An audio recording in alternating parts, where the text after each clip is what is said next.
예. 지금 몇 주간에 걸쳐서 이제 우리가 아모스 말씀을 이제 봐가고 있어요. 아모스가 9장까지 있죠. 그 9장 전체 요절이 이제 아모스 5장 24절이에요. 그러니까 뭐 그동안에 형편상 참석하지 못하고 또 서울에서 학교 다니다가 지금 1시간 왔더라도 이 시간에 집중하시면 아모스가 이거구나 이렇게 이해하실 수 있겠는데요. 아모스 5장 24절 말씀입니다. 요절입니다. 요절. 여기에 그 아모스 선지자의 이 신앙과 그 신학 사상이 다 함축되어 있습니다. 우리 아모스 5장 24절 말씀 한번 같이 읽겠습니다. 오직 정의를 물같이 공의를 마르지 않는 강같이 흐르게 할지어다. 아멘. 여기 정의에서부터 아모스 선지자는 정의의 선지자다. 이렇게 이제 평가를 하게 되는 겁니다. 이 정의라고 하는 말을 근데 너무나 사람마다 다양하게 쓰기 때문에 조금 생각을 하고 지나가야 되겠습니다. 정의는 이제 개인별로 다 자기 나름대로의 정의 생각할 수 있고 또 사회 정의라는 것도 있습니다. 내가 속한 그 지역 사회나 같은 시대 그 사회에서 일반적으로 이게 정의다라고 생각하는 정의도 있고 오늘 정의와 공의 이렇게 말했는데 이제 이 국가에도 정의가 있죠. 우크라이나에 정의가 있습니다. 또 북한은 북한대로 또 정의가 있고 러시아는 러시아대로 정의가 있습니다. 그건 다 국익과 관계가 되는 겁니다. 국가 간에는 내 나라에 유익하면 정의인 거고 불리하면 그거는 불의인 겁니다. 아모스가 그걸 본 거예요. 하나님이 태초에 천지를 창조하시고 그리고 인간 역사를 그분이 이렇게 주관해 오시면서 이 세상 나라를 통치해 가시는데 이게 막 중구난방으로 되는 대로 그렇게 변덕스럽게 통치하는 게 아니고 그 하나님의 통치하심 그 기저에는 그 바탕에는 정의가 있다고 하는 걸 알았어요. 그것은 뭐 우크라이나의 법도 아니고 아니면은 북한의 법도 아니고 대한민국의 법도 아니고 그 법은 이 하나님 나라의 법인데 그래서 이전에는 이 정의라는 말을 공법이라는 말로 그렇게 해석을 했습니다. 이 하나님이 통치하시는 그 기초, 그 기저에는 이 법이 있는 거예요.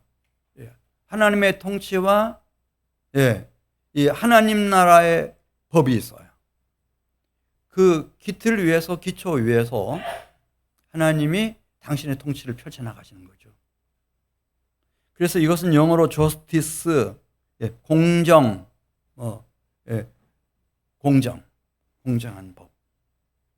하나님의 통치가 있다. 근데 그 통치는 철저하게 하나님의 공법 위에 기초를 두고 있다. 이것만이 이제 완전하고 영원한 정의다. 그 정의. 그다음에 뒤에 나오는 오직 정의를 물같이 공의를 마르지 않는 강같이 흐르게 할지어다. 이 공의라고 하는 것은 채테크인데 이건 이제 하나님이 이 세상을 이끌어 가시는 그 궁극적인 방향, 그 목표를 말하는 거예요. 그것은 하나님의 뜻입니다. 로마서 12장 2절에 나오는 것처럼 하나님의 선하고 기뻐하시고 온전하신 뜻. 왜냐하면 한 개인이나 어떤 가문이나 집단이나 사회나 국가나 제국은 너무나 그냥 너무 자기중심적이니까 오직 영원부터 영원까지 하나님의 뜻만 선한 겁니다. 완전한 겁니다. 그래서 하나님의 뜻. 그 하나님의 공이라고 하는 것은 하나님의 뜻을 펼쳐가는 거예요. 펼쳐가시는 거죠. 천지 만물을 창조하시고 사람을 이 세상에 살게 하신 후에 이 인간 세상에서 하나님이 통치하시는 것은 두 가지, 정의와 공인데, 이 정의라고 하는 것은 하나님의 공법의 기초 위에 딱 세워진 정의, 그리고 공이라고 하는 것은 하나님의 그 영원하시고 완전하신 선하신 뜻을 펼쳐가는 공의입니다. 그러면 이것은 이 정의와 공의의 발원지는 어디인가? 어디에서부터 이 정의와 공의가 나오는가? 사람들은 다 이기적인데 아담과 하와 때부터 다 타락했는데, 그렇잖아요. 국가 간에도 뭐 이렇게 갈등, 싸움, 전쟁이 끊이지 않는 것은 다 그 욕심 때문인 거 아니에요? 그러면은 어디로부터 이런 진정한 공의와 진정한 정의가 흘러나오는가? 스가랴 선지자가 그것을 우리에게 알려주고 있어요. 스가랴 13장 1절에 있는 말씀을 보면, 이 세상으로부터, 사람들로부터는 아니고요, 국가나 어떤 제국으로부터도 아니고 하나님의 외아들, 완전한 의인이세요. 그분이 오시는 그날에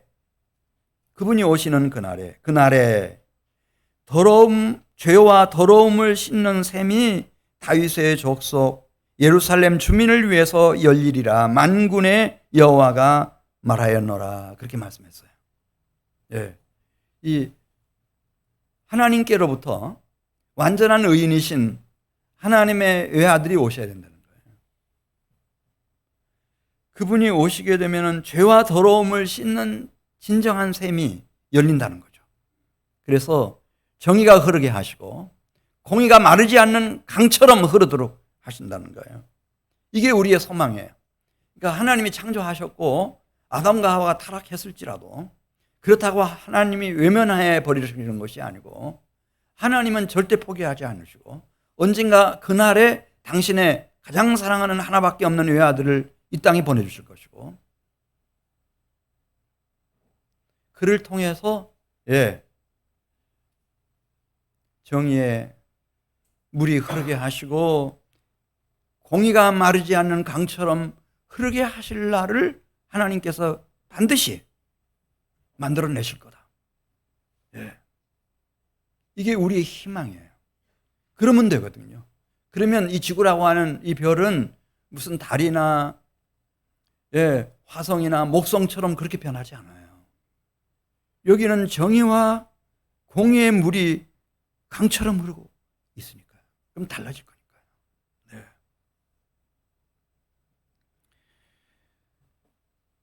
고린도후서 5장 21절 보면 바울은 이 하나님의 정의와 하나님의 공의를 우리가 더 이해하기 쉽게 그냥 단순화시켜서 따라서 하세요. 하나님의 의라고 이렇게 말했어요.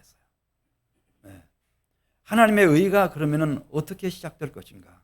내 인생 속에서는 어떻게 시작되고, 우리 가정 안에서는, 그리고 우리 국가, 사회, 민족 사회 안에서는, 이 역사 안에서는, 이 세상 안에서는 하나님의 의가 어떻게 시작될 것인가? 고린도후서 5장 21절 보겠습니다. 하나님이 죄를 알지도 못하신 이 당신의 외아들, 독생자, 의인 예수 그리스도를 우리를 대신하여 죄로 삼으신 것은 우리로 하여금 그 의인, 당신의 독생자 그리스도 예수 안에서 하나님의 의가 되게 하려 하심이라. 우리는 사실은 아담과 하와의 후손으로 태어나서 죄를 벗어날 수가 없어요. 죽었다 깨어나도 안 돼요. 그런데 이 하나님의 가장 기뻐하시는 의인, 외아들 그리스도 예수 안에서는 우리가 하나님의 의가 돼서 하나님의 정의와 공의를 많은 물처럼 흐르게 하고 마르지 않는 강처럼 흐르게 하는 역사에 참여할 수 있는 생애로 새로운 피조물로 만들어내신다는 거예요. 누구 안에서? 의인 안에서. 그 의인은 누군가? 오직 한 분밖에 없어요. 그러니까 우리는 뭐 이 사람도 의인, 저 사람도 의인, 의인이 얼마나 많아요. 다 나름대로 다 의인이죠. 근데 그런 의인 말고 하나님이 생각하시는 죄를 알지도 못하는 그 완전하신 의인이신 하나님의 아들 그리스도 예수 안에서. 그럼 그분은 어떻게 우리를 하나님의 의가 되게 하시나? 이사야 53장 4절부터 잘 나와요. 이렇게 말씀하고 있어요. 우리는 너나 없이 다 질고를 지고 산다는 거예요. 육체의 질병이든 마음의 고통과 상처, 아픔이든 질고를 지고 살고, 그리고 다 슬퍼요. 슬픔이 없는 사람이 없죠. 그냥 막 허허이 웃고 막 이렇게 하니까 낙천적인 사람일수록 더 슬퍼요, 사실은. 근데 그걸 막 의도적으로 극복하려고 막 더 유쾌한 것처럼, 명랑한 것처럼 그렇게 할 뿐이죠. 그런데 하나님이 당신의 의인 외아들 예수님을 보내셔서 나의 질고, 우리의 질고, 나의 슬픔, 우리의 슬픔을 대신 담당하게 하시고, 나의 허물, 우리의 허물, 나의 죄, 우리의 죄, 그 죄로 말미암은 고난과 징계, 채찍과 징벌까지 대신 담당하게 하심으로 여호와께서 우리 모두의 죄악을 의인, 당신의 외아들 그리스도 예수께서 대신 담당하게 하셨다는 거예요. 이게 기독교의 아주 핵심 진리예요. 그러면은 어떻게 이 하나님의 정의와 하나님의 공의의 그 생명수가 내 안에 흘러 들어올 수 있을까? 그리고 나도 하나님의 의가 돼서 그런 정의와 그런 공의를 많은 하수처럼, 마르지 않는 강물처럼 흘러가도록 이 사회 안에서, 내 생애 안에서, 우리 가정과 가문 안에서, 이 대 속에서 그리 흘러가게 만들 수 있을까? 바울이 로마서 8장 3절 4절에서 말하는데 시간 관계상 4절만 말씀을 드리겠습니다. 이걸 누가 알아들었어요? 우리 중에도 오늘 알아듣는 분이 계실 거예요. 그렇지, 내가 허물이 많지, 내가 죄가 많지, 너무 인생이 고달프고 힘들지, 나도 언젠가는 징계와 징벌을 당하고 심판을 받겠지. 그런데 천지를 창조하셨고 내 영혼을 지으신 하나님 아버지께서 의인을 보내주셨구나, 이 땅에. 그 의인이신 그리스도 예수로 하여금 나의 모든 연약함, 나의 모든 질고 슬픔, 허물과 억만 죄악을 대신 담당하게 해주셨구나. 너무 감사합니다. 그래서 내가 죄인인 것을 제대로 발견하고 깊이 깨우치고 진정으로 회개하는 사람에게는 죄사함의 은혜를 주시고 의롭다함, 하나님의 의가 됐다는 증거로서 성령으로 인을 치셔요. 그 마음속에 성령으로 인을 치셔요. 하나님이 너는 의로운 나의 자녀다, 내 백성이다, 그리스도의 신부다, 그런 인을 치셔요. 그거 얘기해요. 로마서 8장 4절 말씀 보면 육신을 더 이상은 따르지 않고 지난 날로 충분하다고 생각하고 그 영을 따라 행하는 우리에게 예수 그리스도의 죽음이, 대속의 희생이 율법의 요구가 충족되도록 해주신다는 거예요. 율법이 우리에게 요구하는 이 기준이 있거든요. 우리는 그 기준이 뭔 줄도 몰라요. 마구잡이로 살았기 때문에 인생을. 근데 그 율법의 요구를 다 충족시킬 수 있도록, 그 값을 다 칠 수 있도록 대속의 은혜를 베풀어 주신다는 거예요.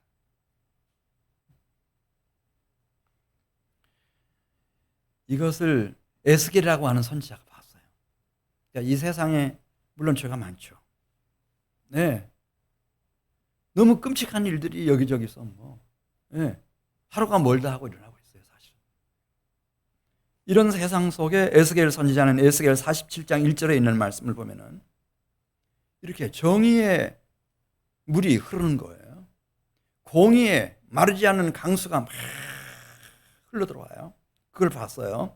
에스겔 47장 1절에 보면 그가 나를 데리고 성문에 이르시니 거룩한 성전이 있고 그 성전 문지방 밑에서부터 물이 흘러나와요.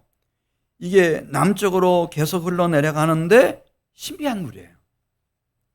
이 물이 마르질 않고요. 예, 가면 갈수록 물이 깊어지고 수량이 많아져요. 야, 그 신기하네. 그 샘물이 펑펑 솟는데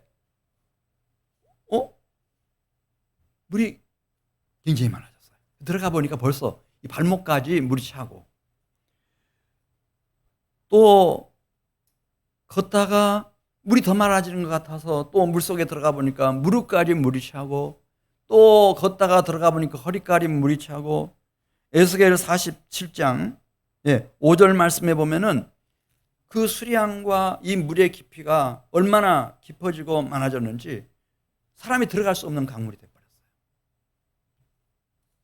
이런 생수의 강을 하나님이 기필코 흐르게 만드신다는 거예요. 샘터가 도랑을 열고 도랑이 개울물이 되고 시냇물이 되고 개천을 치우고 샛강을 채우고 본류강으로 막 쏟아져 들어가는 것처럼, 그러면 희망이 있어요. 그러면 희망이 있는 거예요. 이 한반도 맨 북쪽에 여러분 아시는 것처럼 압록강, 두만강이 있어요. 그러니까 막 신의주 같은 도시가 막 생겨나고 국경 마을들이, 그런 성읍들이 막 생겨나지 않았습니까? 대동강이 흐르니까 거기에 북한의 수도인 평양 시내가 번성하고, 한강, 임진강, 북한강, 남한강이 흐르니까 그 수계를 따라서 서울 수도권 일원의 인구 2,600만 명, 어마어마한 숫자예요. 그러니까 대한민국에 있는 국민의 2분의 1이 넘어요. 그 수도권에서 살아가요. 낙동강이 흐르니까 부산이라고 하는 도시가 생겨나고, 금강, 대전천이 흘러가니까 뭐 세종시가 지금 막 세워지고 있고, 대전이라고 하는 도시가 생겨났고, 금호강이 흘러가니까 대구라고 하는 도시가 생겨났고, 태화강이 흘러가니까 울산이라고 하는 도시가 생겨나고, 영산강, 황룡강이 흘러가니까 강주와 그 이루원 지역들이 생겨나고, 만경강, 뭐 전주천이 흐르니까 완주, 뭐 전주시 막 생겨나고, 오래전부터 말이죠. 섬진강이 흘러가니까 남원, 구례, 뭐 순천, 그런 성과 도시들이 일어나는 것처럼, 이 강이 흐르면 되는 거거든요. 그것도 생명수 강이 흐르면은 희망이 있는 거거든요. 이게 감사한 일이에요. 하나님은 이 세상을 포기하지 않으시고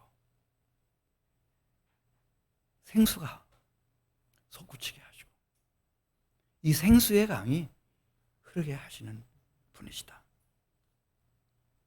그러면 몇 년 동안 그렇게 하실까? 요한계시록 22장 1절에 있는 말씀은요, 세상 끝날까지. 할렐루야. 진짜 그렇다니까요. 요한계시록 22장 1절 보세요. 사도 요한이 보았어요. 누군가가 알려줬어요. 사도 요한에게. 따라서 하세요. 생명수 강. 이 강의 이름이 한강도 아니고 낙동강도 아니고 금강도 아니고 무슨 강이라고요? 생명수 강이라는 거예요. 그래, 이 발원지가 어딘지를 추적해 보니까요, 성전 문턱 밑에서 나오는 게 아니고 사실은 그 성전, 하늘 성전에 계시는 하나님, 성부 하나님과 그의 어린 양 그리스도 예수의 보좌로부터 흘러나오기 시작한 아주 귀중한 생명수였어요. 이 물이 흘러가지고 생명수 강이 되었습니다. 그리고 그 강을 따라 자라나는 모든 나무들은요, 따라서 해보세요. 생명나무, 잡목들이 아니에요. 무슨 나무라고요? 생명나무가 되는 거예요. 같은 벌이라도 로얄 젤리를 먹고 여왕벌이 되듯이 이게 생명수를 마시니까 이 나무가 무슨 나무가 됐다고요? 생명나무가 됐어요. 생명나무가 생명수를 계속 공급받으니까 이 한 나무에서 신비한 일이 일어났어요. 한 나무에서요, 열매가 맺히는데 몇 가지 열매가 맺혔다 그랬어요? 12가지 열매가 맺히는 거예요. 그러니까 이건 인간의 이성의 한계를 넘어가는 거죠. 우리는 그거밖에 못 봤어요. 감나무에서는 감 열리고, 배나무에서는 배 열리고, 사과나무 사과 열리는 것밖에 몰라요. 근데 생명수를 마시니까 이게 12가지 과실이 막 얼마나 좋게 맺히는지, 그것도요, 우리는 그것만 생각하잖아요. 대전에 있는 모든 과수들은 그게 뭐 무슨 과일나무가 됐든지 1년에 한 번 열매 맺히거든요. 근데 매달 맺히는 거예요. 12번 맺히는 거예요. 12가지 과실을 12번 1년에 맺히면 12 곱하기 12 해보세요. 막 100배도 넘는 그런 신비한 사건이 일어나는 거예요. 그게 무슨 강이라고요? 생명수 강이에요. 이런 일이 있어요, 여러분. 그러니까 똑같이 이 세상에 한 몸뚱이를 가지고 태어났어요. 그리고 한 생애를 살고 가요. 근데 12가지 열매를 맺히는 사람들이 있고, 달마다 열매를 막 맺히는 사람들이 있어요. 12 곱하기 12 하면은 막 100이 훨씬 넘어가죠. 이렇게. 그렇게 살고 간 생애들이 있어요. 그 사람들은 다 제가 비밀을 알려드리면 생명수를 마신 사람들이에요. 할렐루야. 무슨 뭐 고기 반찬에 맛집에 가가지고 막 엄청나게 비싼 식사하고 그런 사람들 아니고 생명수 마신 사람들이에요. 생명수. 왜 예수님이 이 세상에 왔는지를 직접 본인이 말씀하셨어요. 요한복음 7장 38절에 나와요. 우리한테 이 생수, 성령의 생수의 샘을 주시려고 오셨다는 거예요. 나를 믿는 자는 성경의 이름과 같이 그 배에서 생수의 강이 흘러나오리라 하시니, 이는 하나님의 의인, 하나님의 외아들, 독생자 예수 그리스도를 믿는 자들이 받을 성령을 가리켜 말씀하신 것이라. 이게 있어요. 그래서 우리가 너무 쉽게 실망하거나 절망하면 안 되는 거예요. 왜냐하면 천지를 창조하시고 영혼을 지으신 사랑의 아버지 하나님이 계시고, 그 하나님이 생수를 솟구치게 하시고 생수의 강이 이 역사와 세계 안에 흘러가게 하고 계시기 때문에 우리가 너무나 쉽게 무슨 사업을 하다가 좀 망했다고 해가지고 인생 끝난 것처럼 그렇게 해서는 안 된다. 생수의 강이 흘러가니까. 네.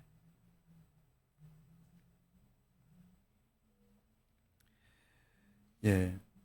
그래서 이제 성경에서는 뭘 중요하게 생각하는가 하면은 그냥 이 세상에 태어나서 하나님도 무시하고 자기 영혼도 짓밟아 버리고 주죽박죽 살아가는 그런 거 말고, 이 창세기 5장에 보면은 아주 특별한 사람 하나가 나와요. 아담과 하와 이후에. 따라서 해보세요. 에녹이 이걸 발견해요. 생수가 솟구치고 있구나.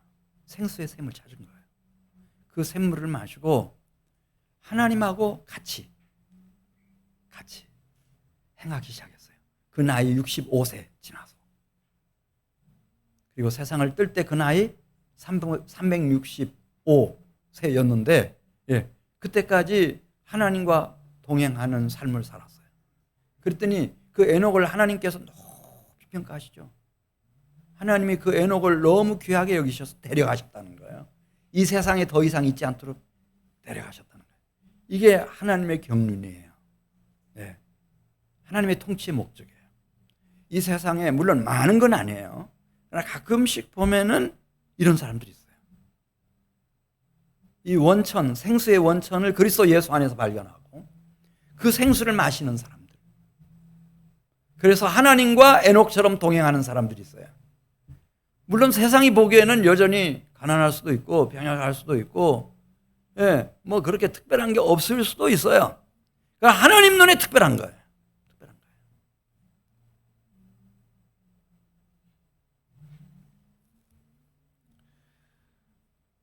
이런 사람들은 하나님의 정의와 공의의 물을 마실 뿐만 아니라 그 일생은 자연스럽게 하나님과 동행함으로 사랑하는 배우자, 가족들을 위해서 또 주변 소중한 사람들을 위해서 자신도 하나님의 정의와 공의를 흘려보내는 그런 마르지 않는 강 같은 인생이 되기 때문에 얼마나 축복된지 몰라요. 자, 우리 아모스 5장 25절로 가겠어요. 아모스 5장 25절에 보면은 이게 정말 어려운 대목이 나오네요. 25절입니다. 이스라엘 족속아, 너희가 40년 동안 광야에서 희생과 소제물을 내게 드렸느냐. 이건 잘 말이 안 돼요. 애굽에서 이스라엘 백성들이 나왔어요. 모세가 시내산에서 여호와 하나님을 만났고 성막을 지었잖아요.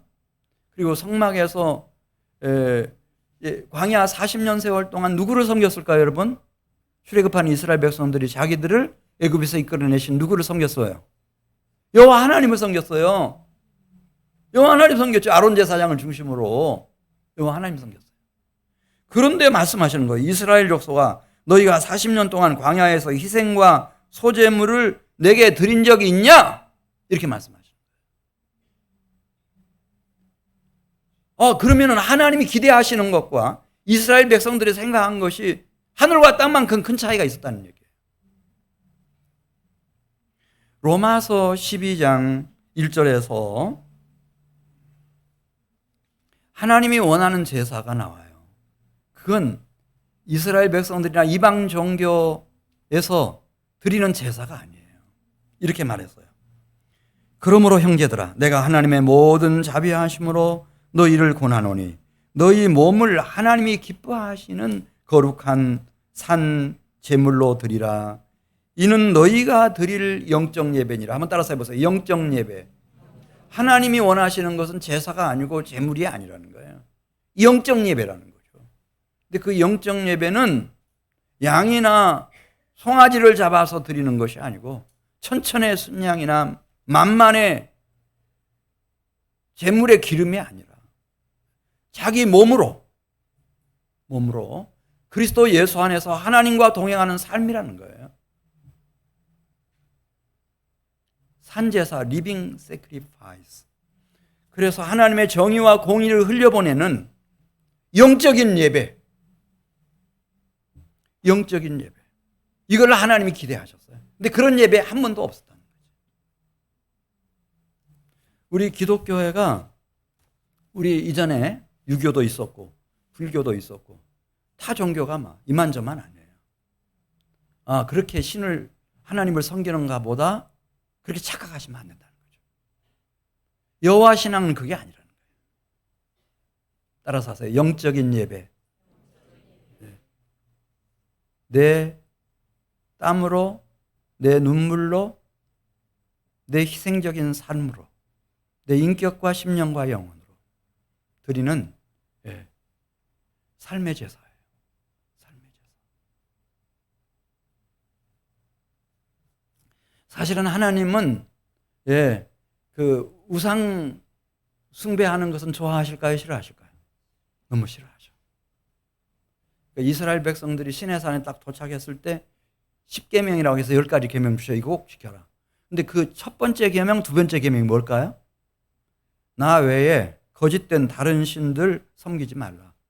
그러다가 하나님의 형상대로 지음받은, 그리고 하나님이 이렇게 아끼고 사랑하고 인도하는 백성들이 평생에 거짓된 신들의 종노릇, 노예처럼 못나게 살까 싶어서, 그래서 다른 거짓된 신 섬기는 거 하나님 너무 싫어하세요.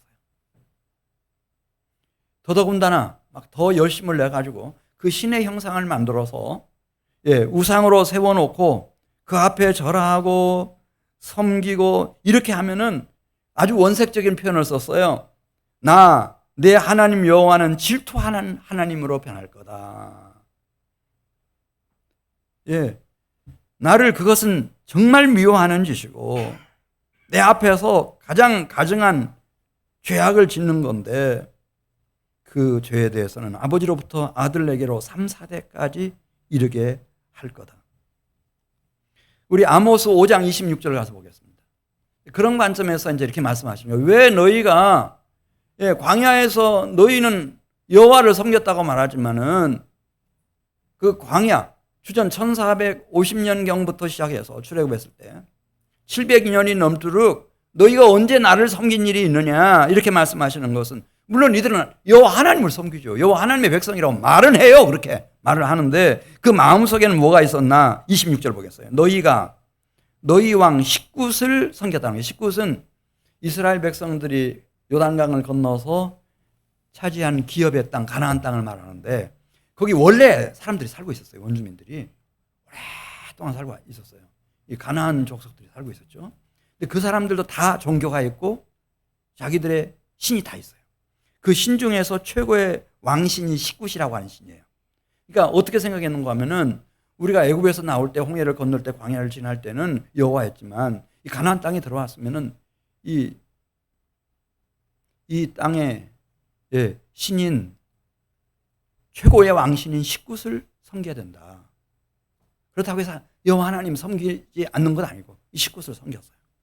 그 다음에 아마 신지식층들을 중심으로 해서 여기 나오죠. 기운과 너희 우상들과 너희가 너희를 위하여 만든 신들의 별 형상을 지고 가리라. 여기 기운이라는 신이 나와요. 이건 그 당시에 최초로 제가 알기로는 최초로 인류 사상 제국을 이루었던 아수르 제국이 있어요. 이 사람들의 신이에요.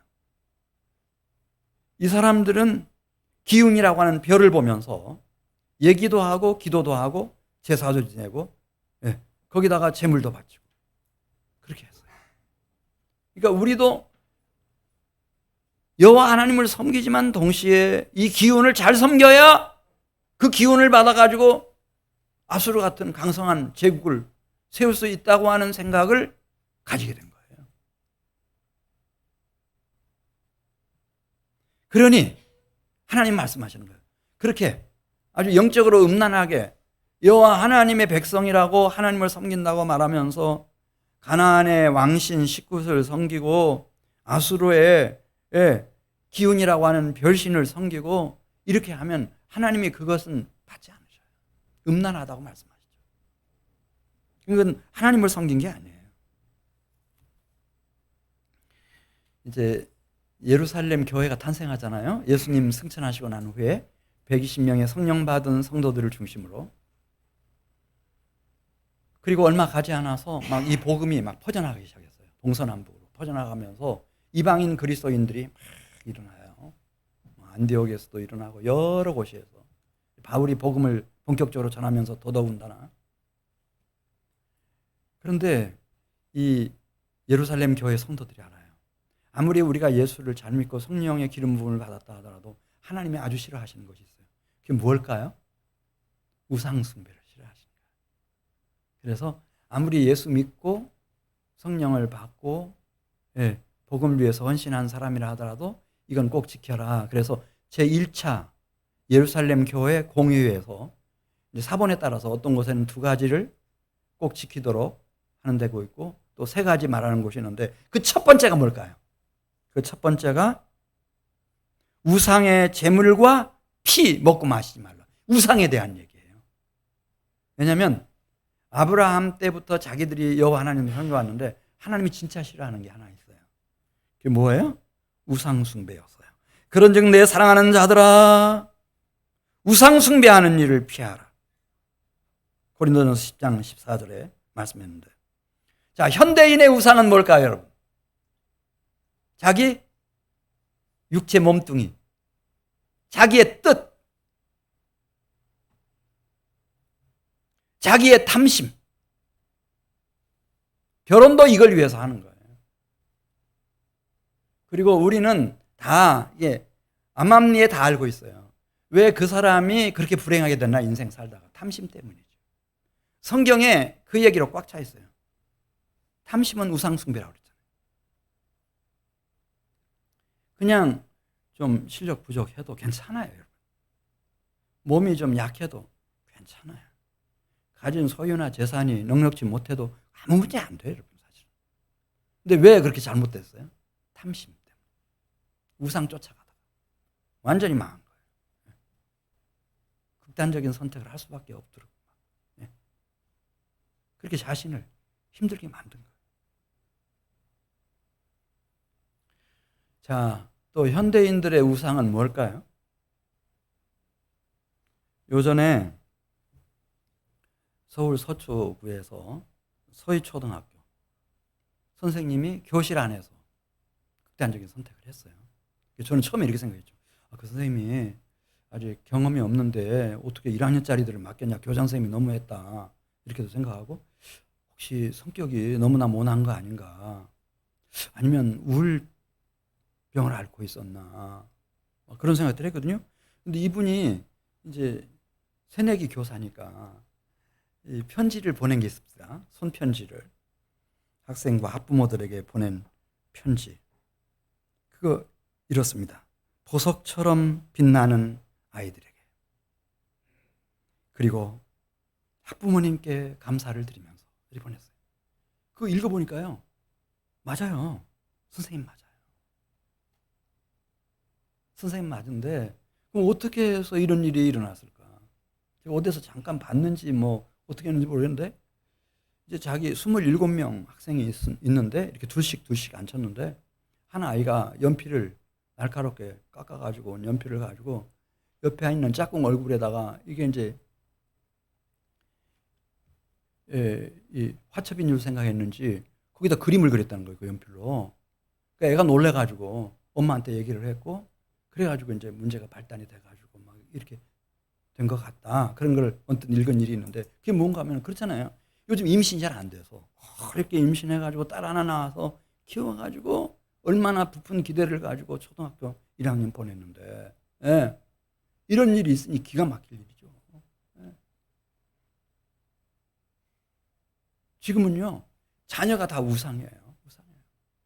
그러니까 뭐 그 일로 인해서 선생이 얼마나 시달림을 당하고 극단적 선택 그건 놈 딸이고 내 딸은 예. 숭배 대상이니까 숭배 대상. 근데 성경에 그 우상을 최초로 극복한 사람 얘기가 창세기 22장에 나오는데 아브라함이에요. 아브라함이 100세에 아들을 얻었으니 얼마나 기가 막히겠어요. 네. 금이야 오기야. 그런데 하나님께 바칩니다. 하나님 손에 올려드려요.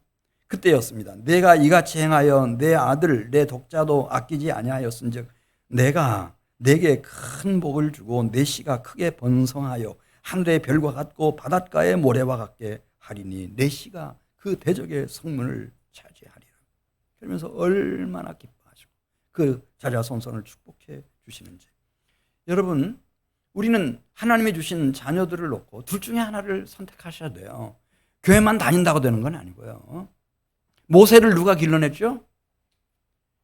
모세 태어난 지 90일 된 그 아이를 그의 어머니인 요게벳이 어떻게 하죠? 하나님 손에 올려드려요. 사무엘을 길러낸 그 위대한 이스라엘의 선지자 사무엘을 길러낸 어머니는 누구죠? 한나.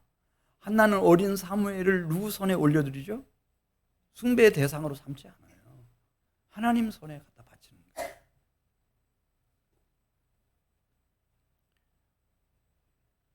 구약의 마지막 광야에서 외치는 자의 소리로 알려진 그 위대한 선지자 침례 요한 그의 어머니 엘리사벳도 마찬가지예요.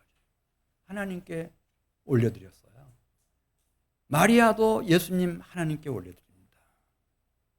아브라함 링컨 대통령의 어머니 낸시 링컨도 마찬가지예요. 그 아이 11살 때 자기가 세상 뜨면서 하나님 손에 부탁을 드리는 거예요.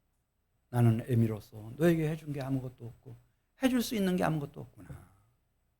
단 하나 나는 너에게 이 성경책을 준다. 그러면서 하나님 손에 부탁하는 거예요.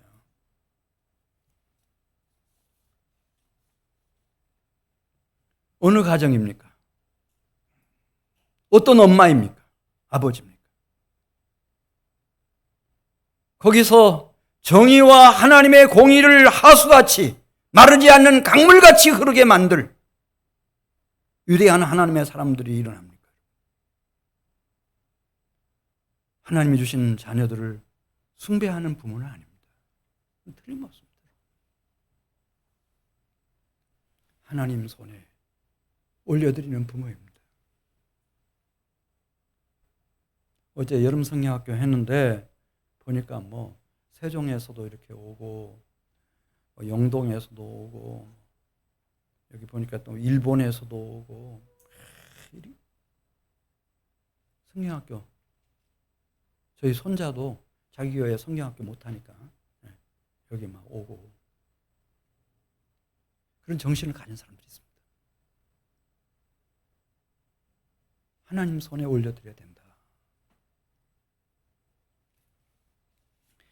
무엇이 우상입니까? 시편 135편 15절에 있는 말씀 보면 열국의 우상은 은금이요, 이 자본주의에서는 황금이죠.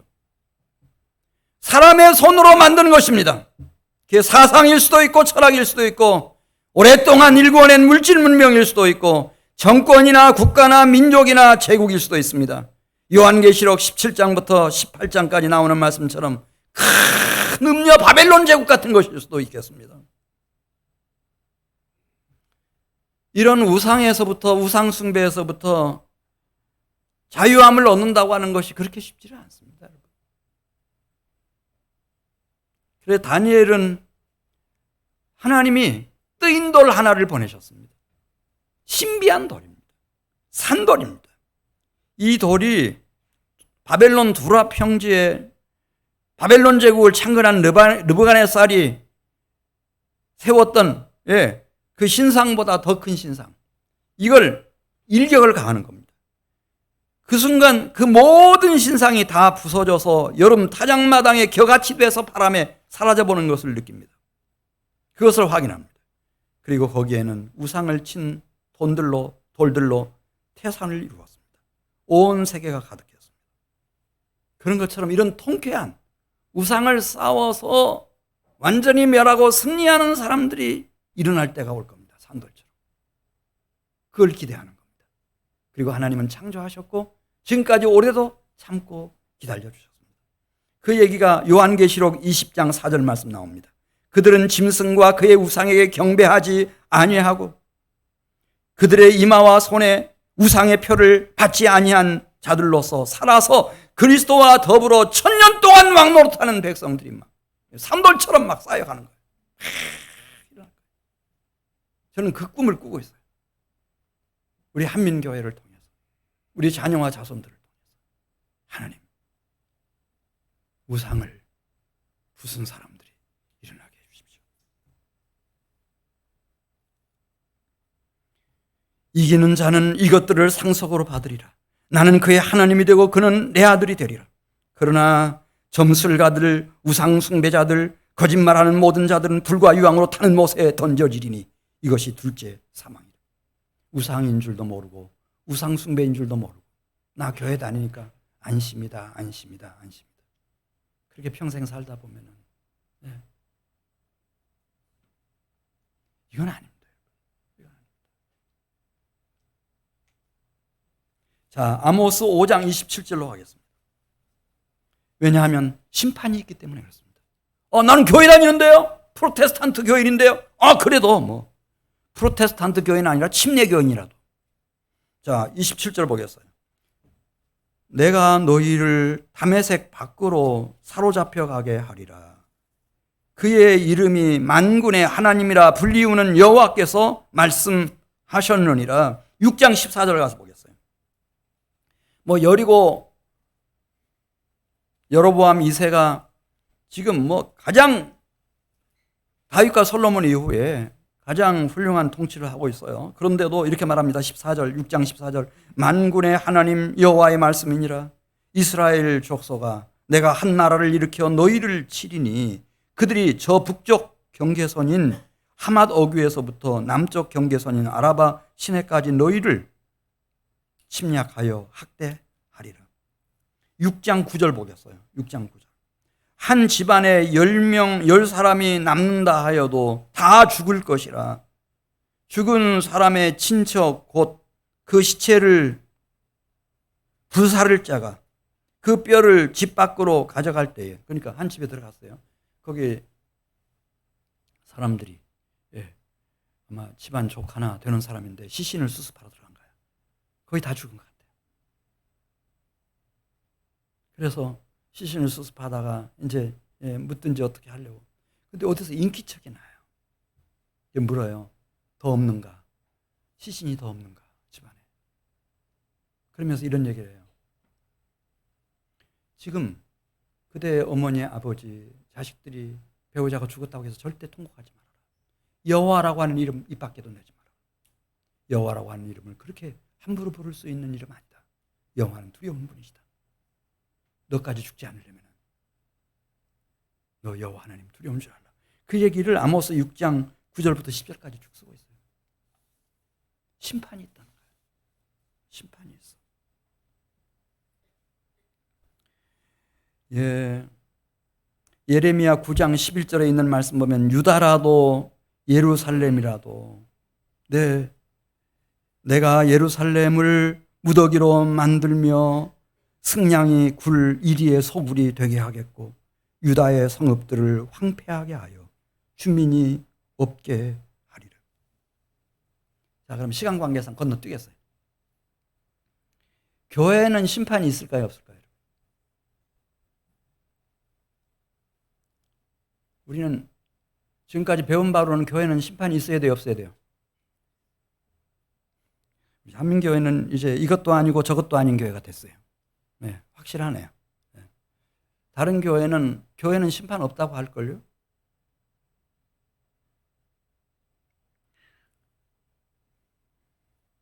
네. 요한계시록 2장 1절 가서 보겠어요.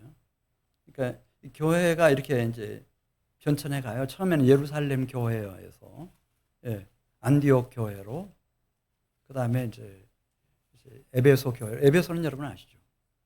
에베소는 이제 이 아시아 마지막 나라 소아시아라고 하는데 거기서 해협 하나를 건너면은 헬라, 그 유럽 땅이에요. 거기 마지막 맨 서쪽 끝단에 있는 소아시아라고 하는 나라가 있습니다, 여러분. 거기서 바울이 3차 선교여행 때 2년 3년 시간을 막 집중해가지고 사역을 했는데 거기서 대부흥이 일어났어요. 네, 대부흥이 일어났어요. 그리고 1세기 말에는 그 에베소 교회를 중심으로 해서 또 6교회가 개척이 됐어요. 다 훌륭한 교회들이에요.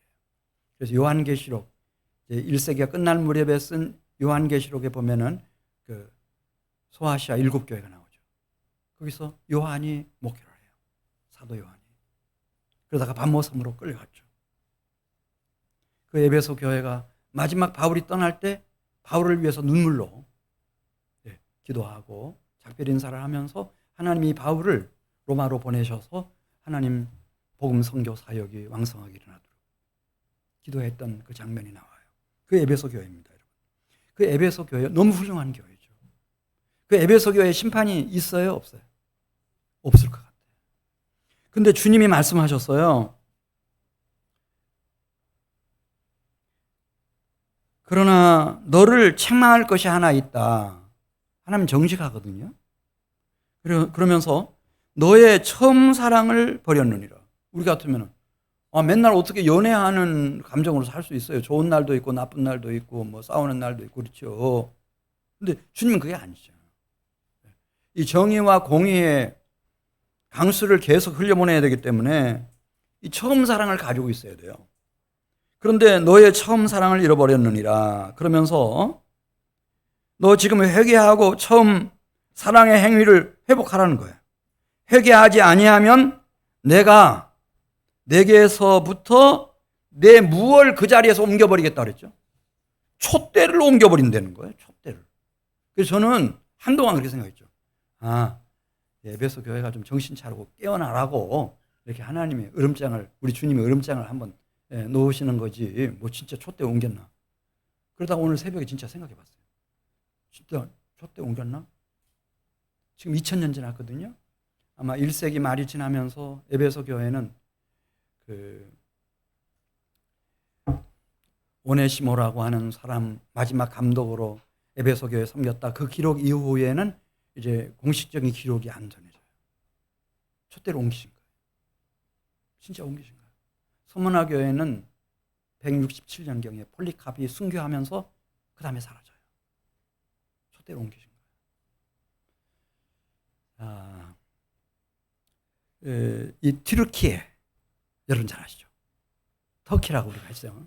튀르키예 인구가 8천만 넘어요. 작은 나라 아니죠.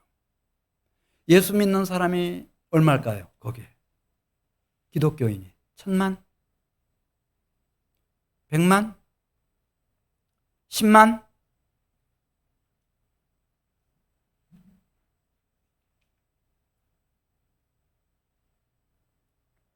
확실한 건 10,000명이 안 되고, 그리고 뭐 5,000명이라고 하는데 어디에 있는지는 몰라요. 어딘가에 있겠지 이렇게 생각하는 것 같아요. 그리고 제가 계산해 보니까 우리 양 목사님이 알려주셨는데 이게 너무나 복잡한 계산이라서 몇 퍼센트가 지금 그렇게 왕성했던 에베소 교회, 그 교회 지금 몇 퍼센트 복음화됐나? 제가 적어 갖고 왔죠. 0.005%. 교회에 심판이 있어요, 없어요, 여러분?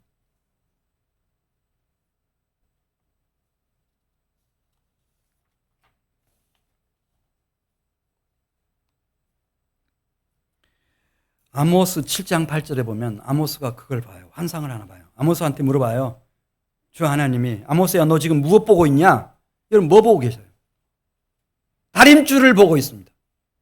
하나님이 다림줄을 가지고 지금 심판하고 계시는 거예요. 이 벽이 무너질 벽인가? 이번 폭우가 내리면, 태풍이 오면. 그래서 자동차를 덮치고 사람을 덮쳐가지고 분규가 돼가지고 사람들을 많이 희생시킬 것인가? 아니면 제대로 이 수평과 수직이 제대로 돼서 이게 안전한 담이고 건물인가? 이걸 다 다림줄로 재고 계시는 모습을 아모스가 보는 거예요. 하나님은 심판하세요. 하나님의 심판이 있어요. 따라서 베드로전서 1장 17절에 있는 말씀 보면 외모로 보시지 않고 각 사람의 행위대로 심판하시는 이를 너희가 아버지라 부른즉 너희가 나그네로 있을 때를 두려움으로 지내라. 너희가 알거니와 너희 조상이 물려준 헛된 행실에서 대속함을 받은 것은 은이나 금같이 없어질 것으로 된 것이 아니요 오직 흠없고 점없는 어린 양 같은 그리스도의 보배로운 피로 된 것이니. 어떻게 나의 구원을 위해서 초기 비용을 하나님이 그의 아들 그리스도 예수가 지불했는지를 좀 생각하는 거예요. 그러면서 예수님이 십자가에 달리셔서 나를 위해서 흘리신 그 피 생각하면서 나도 나의 남은 생애를 통해서 하나님의 정의와 하나님의 공의를 흐르게 만들기 위해서 내 마음과 심령과 영혼과 생애 속에 우리 가정 안에 이 교회 공동체를 통하여 이 지역사회 속에 하나님의 정의와 공의에 마르지 않는 강이 흐르도록 하기 위해서 우리도 정신 차리고 깨어나서 같이 수고해야 돼요.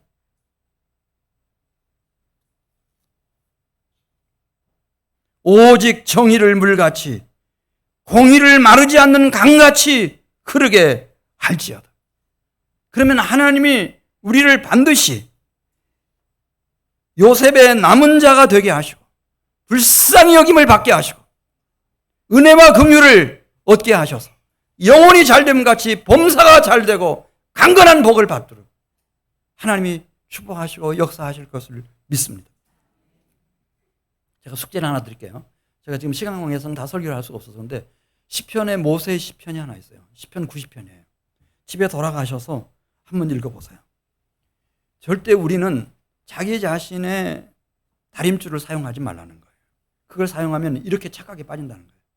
90세가 넘었네. 나 오래 살았네. 100살 넘게 살았네. 잘 살았네. 이렇게 생각한다는 거예요. 그런데 주의 목전에는 주의 다림줄로 재면은 1000년이라도 지나간 어제 같으며 밤의 한순간 같은 뿐임이니이다. 그렇게 말씀했어요. 네.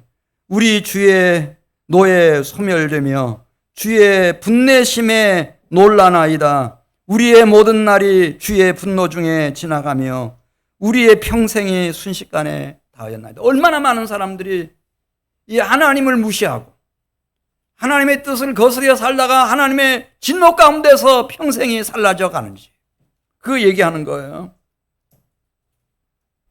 누가 주의 노여움의 능력을 알며 누가 주의 진노의 두려움을 알리까? 우리 사랑하는 한명교회 성도 여러분들이 그리스도 예수 안에서 성령의 기름 부음을 받고 하나님과 동행하는 성도들이 되시기를 바라고, 하나님의 정의와 공의를 많은 물같이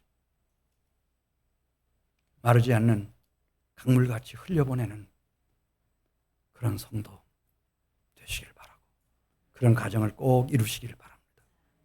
하나님이 기뻐하시고 영광 받으실 겁니다. 하나님이 여러분들을 이 땅에 하나님의 통치와 하나님의 나라를 세워가는데 가장 보배롭고 존귀한 용사들로 사용해 주실 것입니다. 같이 기도드리겠습니다.